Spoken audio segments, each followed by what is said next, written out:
ओम शांति। 30 सितंबर 2023 के ईश्वरीय महावाक्य सुनते हैं। आज बाबा कहते हैं, मीठे बच्चे, तुम्हारा मगज माना दिमाग खुशी से सदा भरपूर होना चाहिए, क्योंकि तुम अभी बाप के समान मास्टर नॉलेजफुल बने हो। प्रश्न है, तुम बच्चे 21 जन्मों के लिए किस आधार पर माला माल बनते हो? तो उत्तर में बाबा कहते हैं, संगम पर तुम डायरेक्ट बाप को अपना सब कुछ देते हो, सब बाप के हवाले कर देते हो। इसके रिटर्न में तुम 21 जन्मों के लिए माला माल बन जाते हो। बाबा कहते हैं, इस समय तुम्हारे पास जो कूड़ा किचड़ा है वह मुझे दे दो। मरने के पहले अपना सब कुछ ट्रांसफर कर दो तो भविष्य में उसका रिटर्न मिल जाएगा। गीत है ओम नमो शिवाय। ओम शांति। सालग्रामों प्रति शिव भगवान वाचो। रूहानी बच्चों प्रति रूहानी बाप समझा रहे हैं। अभी तुम बच्चे जानते हो, यहाँ हमको आत्मा समझ बैठना है, न कि शरीर और शारीर। दुनिया में एक भी ऐसा मनुष्य नहीं है जो यह समझते हैं कि आत्मा क्या है।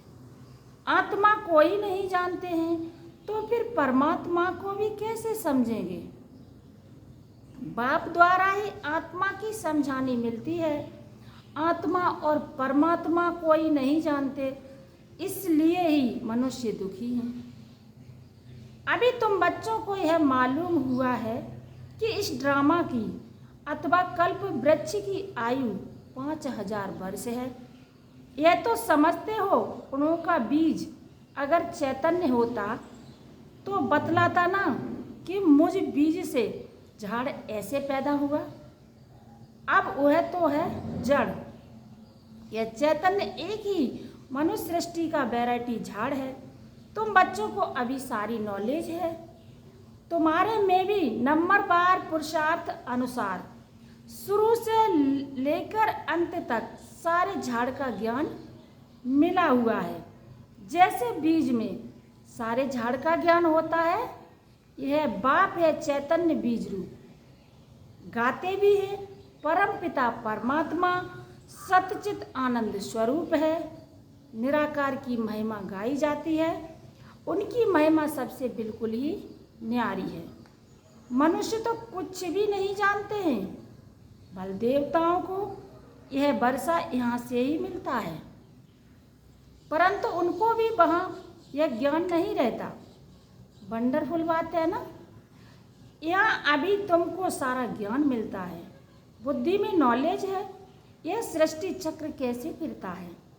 बाप आकर के नई राजधानी स्थापन करते हैं। तुम इस ड्रामा के एक्टर्स हो। सिर्फ तुमको ही ड्रामा के आदि मध्य अंत, रचता और रचना का ज्ञान है, और किसको है नहीं। न शूद्र वर्ण को यह ज्ञान है, न देवता वर्ण को यह ज्ञान है। कोई सुनेंगे तो बंडर खाएंगे। मनुष्य कहते हैं यह त्योहार आदि जो मनाते हैं वह परंपरा से चले आए हैं, परंतु बाप समझाते हैं सतयुग में तो यह होते ही नहीं। त्योहारों को कोई जानते ही नहीं। अभी तो कहते हैं ना, ये दशहरा दिवाली आदि त्योहार आने हैं, वहाँ तो यह कुछ भी याद नहीं रहता। एकदम निस्फुरने माना निश्चिंत वो राज्य करते रहेंगे। अभी यहाँ तुम्हारी बुद्धि का ताला खुला हुआ है। तुम एक्टर्स हो, इस ड्रामा के क्रिएटर, डायरेक्टर, मुख्य एक्टर्स। ड्यूरेशन आदि को जानते हो। यह नॉलेज जिसकी बुद्धि में रहेगी उनको अपार खुशी रहेगी। गॉड फादर को ही नॉलेजफुल ज्ञान सागर कहा जाता है। कौन सी नॉलेज है सिवाय तुम्हारे, यह कोई भी समझ न सके। गॉड को ही नॉलेजफुल वर्ड ऑलमाइटी अथॉरिटी कहा जाता है। तो नॉलेज किसकी है? सभी वेदों, शास्त्रों, ग्रंथों सृष्टि के आदि मध्य अंत की। शास्त्रों में यह ज्ञान नहीं है, वह है ही भक्ति मार्ग के शास्त्र। सिर्फ पूजा करते रहो, बाकी रचयिता और रचना की नॉलेज कुछ भी नहीं है। तब तो ऋषि मुनि आदि भी कहते थे कि हम रचता और रचना को नहीं जानते। समझाने वाला एक ही बाप है, तो जानेंगे फिर कहाँ से? अभी तुम बाप द्वारा सुनते हो, फिर यह नॉलेज प्राय लोप हो जाती है। यह नॉलेज सिवाय तुम बच्चों के और कोई नहीं जानते। तुमको कितनी बड़ी नॉलेज मिलती है, तो तुम बच्चों को कितनी खुशी होनी चाहिए। वह लोग डॉक्टरी आदि पढ़ने के लिए, सीखने के लिए विलायत में जाते हैं। तुमको तो यह ऐसा बनाते हैं जो वहाँ यह डॉक्टर आदि होते ही नहीं। वेद का बाप जो नॉलेजफुल है, उन द्वारा हम सब कुछ जान जाते हैं। उनकी हम संतान हैं, तो ज्ञान से मगज माना दिमाग कितना भरपूर रहना चाहिए, कितनी खुशी होनी चाहिए। ऐसी कोई चीज़ नहीं जिसको हम न जानते हों। वह लोग जो कुछ पढ़ते हैं वह तो कुछ नहीं है। भक्ति मार्ग के शास्त्र आदि कितने पढ़ते हैं, परंतु यह तो कोई नहीं जानते कि यह सृष्टि चक्र कैसे फिरता है। तुम बच्चे अभी मास्टर नॉलेजफुल बनते हो। नटसेल में तो सब जान चुके हो, बाकी सिर्फ आत्मा जो तमो प्रधान है उनको सतो प्रधान बनाना है। कोई है जो सतो प्रधान से, कोई है जो तमो प्रधान से तमो बने होंगे, कोई तमो से रजो बने होंगे, कोई रजो से सतो बने होंगे। सतो प्रधान नहीं कहेंगे, सतो प्रधान जब बन जाएंगे तो नंबर बार पुरुषार्थानुसार कर्मातीत अवस्था आ जाएगी। फिर तो नई दुनिया चाहिए राजाई के लिए। इसलिए पुरानी दुनिया का विनाश होता है। जब यह यज्ञ पूरा होगा तो सारी पुरानी दुनिया की आहुति पड़ेगी। यह पढ़ाई पूरी हो जाएगी, फिर नंबर बार पुरुषार्थ अनुसार कर्मातीत अवस्था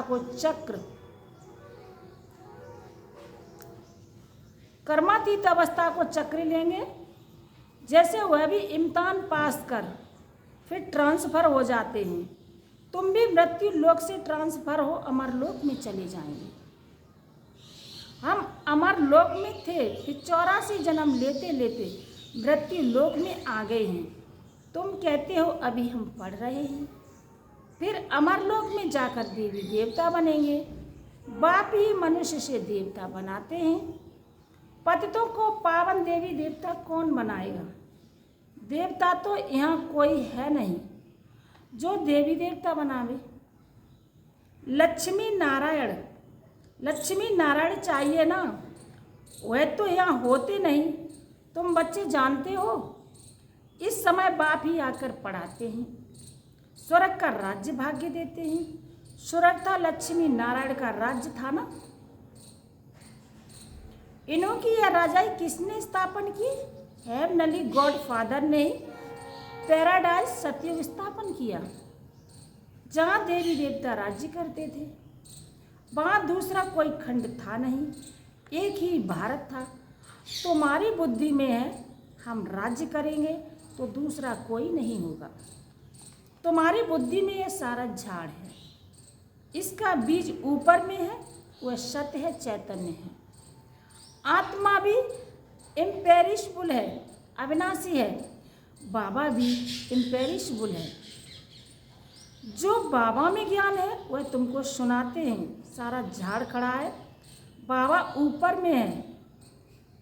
इस समय मनुष्य तमो प्रधान कांटे हैं। झाड़ पुराना होने से जैसे सूख जाता है, इसलिए इनको कहा जाता है कांटों का जंगल। वहाँ होता है फूलों का बगीचा। बागवान भी है, किसको खिवैया, किसको बागवान, किसको माली कहते हैं। बाप है खिवैया, तुम भी बोट चलाना सीख रहे हो। हर एक की नैया बहुत पुरानी हो गई है। नैया आत्मा और शरीर दोनों की बनी हुई है। गाते भी हैं नैया मेरी पार लगाओ। अब नैया भी पुरानी तो शरीर भी पुराना। अब पार कैसे हो और कहाँ जाएं? तुम जानते हो पार किसको कहा जाता है? मुक्तिधाम, जीवन मुक्तिधाम क्या चीज़ है? बरोबर बाप अभी पार ले जाते हैं, दुख धाम से सुख धाम अथवा विषय सागर से क्षीर सागर में ले जाते हैं। वह सिर्फ गाते हैं, नैया मेरी पार लगाओ, बागवान आओ, कांटों को फूल बनाओ। तुम भी पहले नहीं जानते थे, अभी मूल वतन सूक्ष्म वतन, सतयुग से लेकर कलयुग तक सब राज को जान गए हो। जो जानते हैं वही सुनाते हैं, अंदर ज्ञान टपकता रहे तो सदैव खुशी में रहेंगे। कोई चिंता की बात ही नहीं रहती, फिक्र से फारिग हो जाते हो। तुम जानते हो बाबा हमको ले जाते हैं, अब हम बाबा जैसे बन रहे हैं। बच्चा बाप समान बनता है ना। बाबा नॉलेजफुल है, तुमको भी नॉलेजफुल बनाया है। आत्माओं का कनेक्शन है ही परमात्मा बाप से। आत्मा कहती है जो बाबा में नॉलेज है वह हम आत्माओं को दे रहे हैं। तुम हो रूहानी बाप के रूहानी बच्चे। यह भी नई बात है ना, बाबा बगैर कोई सुना ना सके। वह निराकार बाप भी साकार के आधार से सुनाते हैं, नहीं तो तुम सुन ना सको। बच्चों को बाप आप समान बनाते हैं, दुख हरता सुख करता वह बाप है। उनकी जो महिमा है वह तुम्हारी भी है, कोई फर्क नहीं। बाकी क्या फर्क रहता है? हम जन्म मरण में नहीं आते हैं, तुम जन्म मरण में आते हो। मुझे ज्ञान सागर कहते हैं तो मैं तुम बच्चों को ज्ञान देता हूँ। मैं सुख का सागर, पवित्रता का सागर, शांति का सागर हूँ, तो तुमको भी यह वर्षा देता हूँ। तुम जानते हो यह सारा चक्र फिर 5000 बरस बाद फिरेगा। यह नॉलेज है सोर्स ऑफ इनकम। जितना पढ़ते हैं उतना नॉलेज से इनकम होती है। यह नॉलेज भी है तो धंधा भी है। शर्राब लोग सट्टा करते हैं, तुम क्या देते हो? कूड़ा किचड़ा। मरने के बाद करनी गोर को कूड़ा किचड़ा ही दे देते हैं। तुमको तो जीते जी देना है, ईश्वर अर्थ देते हैं। अब क्या ईश्वर को पुराना खटिया आदि देंगे? बाप कहते हैं तुम मरने से पहले ही सबको दे दो, मरने से पहले ही सब दे दो। यह पुरानी चीज़ तुम्हारे काम में नहीं आएगी। वल कोई कितना भी साहूकार हो, परंतु कितने दिन के लिए होगा? एक जन्म के लिए। फिर कर्मों अनुसार पता नहीं कहाँ जाकर जन्म लेंगे। तुम तो बाप से 21 जन्मों के लिए लेते हो पुरुषार्थ अनुसार। यह है रूहानी सर्विस। सारी दुनिया जानती है जिस्मानी सर्विस को, रूहानी को कोई जानते ही नहीं। सुप्रीम रूह ही आकर नॉलेज देते हैं, उस सुप्रीम का जन्म भी मनाते हैं। उनको ही सुख का सागर, शांति का सागर, दुख हरता सुख करता कहते हैं। शिव नाम है ना, जयंती भी मनाते हैं, परंतु बुद्धि में कुछ नहीं है। बाप ही यह सब राज सुनाते हैं, फिर 5000 बरस बाद सुनाएंगे। यह ज्ञान सतयुग में नहीं होता, क्योंकि आत्मा सतो प्रधान है। ज्ञान से ही वह ऐसी बनती है। यह नई बातें हैं ना। मंदिर बनाने वाले भी यह नहीं जानते कि लक्ष्मी नारायण का मंदिर हम क्यों बनाते हैं। उनको यह राज्य किसने दिया, कैसे यह पद पाया? कहते हैं ना कर्मों का फल है। अभी बाप बैठ कर्म अक्रम विक्रम की गति का राज समझाते हैं। उन्होंने भी यह नॉलेज सुनी होगी, है ही भगवान वाच। गीता से ही आदि सनातन देवी देवता धर्म की स्थापना हुई। वहाँ बहुत थोड़े मनुष्य होते हैं, बाकी सारी पुरानी सृष्टि कहाँ गई? जरूर विनाश हुआ होगा। महाभारत लड़ाई भी गाई हुई है। गिरधर कवि राज कहते हैं। अब गिरधर तो कहते हैं श्री कृष्ण को, कवि कौन है? शिव बाबा को कवि कहा जाता है। कवि अर्थात सुनाने वाला। तुम जानते हो आफतें आदि बहुत आनी हैं। पुरानी दुनिया के विनाश के लिए क्या क्या चीज़ें बना रहे हैं। यह वही महाभारत लड़ाई है जबकि भगवान ने आकर रुद्र ज्ञान यज्ञ रचा है। भगवान यज्ञ किस लिए रचते हैं? यज्ञ रचाई जाता है सुख शांति के लिए। बाप सभी का दुख हरता सुख करता है, तो इस ज्ञान यज्ञ में सारी पुरानी सृष्टि स्वाहा हो जाएगी। तुम जानते हो हम ब्राह्मण यज्ञ के सर्वेंट हैं। हम ब्राह्मण ब्रह्मा के सच्चे मुख वंशावली हैं, तो बाबा जो मुख से कहे वह मानना पड़े। श्री श्री की श्रेष्ठ मत से ही हम श्रेष्ठ बन रुद्र की माला का दाना बनेंगे। सिजरा बनाते हैं, बाशवानी सिजरा, कृपलानी सिजरा, तो ऊपर में है शिव बाबा, उनका है निराकारी सिजरा। निराकारी सिजरा वह फिर साकारी सिजरा होता है। पहले नंबर में है प्रजापिता, तो वह हुआ जिस्मानी और वह रूहानी। रूहानी बाप आकर प्रजापिता ब्रह्मा द्वारा रचते हैं। उनको बुलाते ही हैं, ये पतित पावन आओ। पुरानी पतित दुनिया को पावन बनाने आओ। नई बनाते हैं, प्रलय होती नहीं। तो यह बर्ड की हिस्ट्री ज्योग्राफी रिपीट होती है। 84 का चक्र फिर से शुरू होता है। बेहद के बाप से बेहद की नॉलेज मिलती है, बेहद का वर्षा मिलता है। बेहद के बाप को सब याद करते हैं। हे भगवान कहते हैं ना, हे ईश्वर, हे प्रभु कहने से कोई चित्र याद नहीं आता, निराकार याद आता है। कहते भी हैं कि भगवान को याद करो, फादर है ना। हम सब हैं ब्रदर्स। आत्माओं के लिए कहते हैं सब ब्रदर्स हैं, सब पुकारते हैं। हे पतित पावन दुख हरता सुख करता, हे लिव लेटर आओ, हमको गाइड करो। घर भूल गया है, याद है परंतु हम जा नहीं सकते हैं। योग लगाने से जैसे घृत पड़ता जाता है। आत्मा अविनाशी है ना, तो आत्मा की ज्योति सारी उझाई नहीं जाती है। तो अब योग बल का घृत डालना है सदैव के लिए, फिर दीपमाला सोजरा हो जाएगा। दीपमाला अर्थात घर घर में सोजरा। तो दीपमाला कहाँ होगी? सतयुग में, यहाँ नहीं।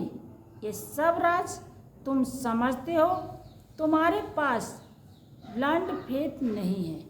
अच्छा, मीठे मीठे सिकी लदे बच्चों प्रति माता पिता बाप दादा का याद प्यार और गुड मॉर्निंग। रूहानी बाप की रूहानी बच्चों को नमस्ते। हम सभी रूहानी बच्चों की रूहानी माता पिता बाप दादा को याद प्यार और गुड मॉर्निंग।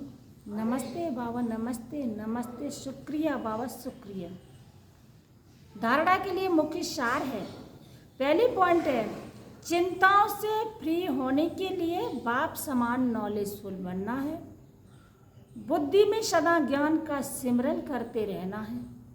दूसरी पॉइंट है, रूहानी सर्विस कर अपनी प्रारब्ध बनानी है। पुराना सब कुछ ट्रांसफ़र कर देना है। आज वरदान दिया है बाबा ने, शरफ प्रति शुभ कल्याण की भावना रख, परिवर्तन करने वाले बेहद सेवाधारी भव। शरफ प्रति शुभ कल्याण की भावना रख, परिवर्तन करने वाले बेहद सेवाधारी भव। मेजॉरिटी बच्चे बाप दादा के आगे अपनी यह आस रखते हैं कि हमारा फलाना संबंधी बदल जाए, घर वाले साथी बन जाएं, लेकिन सिर्फ उन आत्माओं को अपना समझ यह आस रखते हो तो हद की दीवार के कारण आपकी शुभ कल्याण की भावना उन आत्माओं तक पहुंचती नहीं है। बेहद के सेवाधारी सर्वप्रति आत्मिक भाव व बेहद की आत्मिक दृष्टि, भाई भाई के संबंध की वृत्ति से शुभ भावना रखते हैं तो उसका फल अवश्य प्राप्त होता है। यही मनसा सेवा की यथार्थ विधि है। आज का स्लोगन है, ज्ञान रूपी बाणों को बुद्धि रूपी तर्कस में भरकर माया को ललकारने वाले ही महावीर होते हैं। फिर से सुने, ज्ञान रूपी बाणों को बुद्धि रूपी तर्कस में भरकर माया को ललकारने वाले ही महावीर होते हैं। अच्छा, ओम शांति।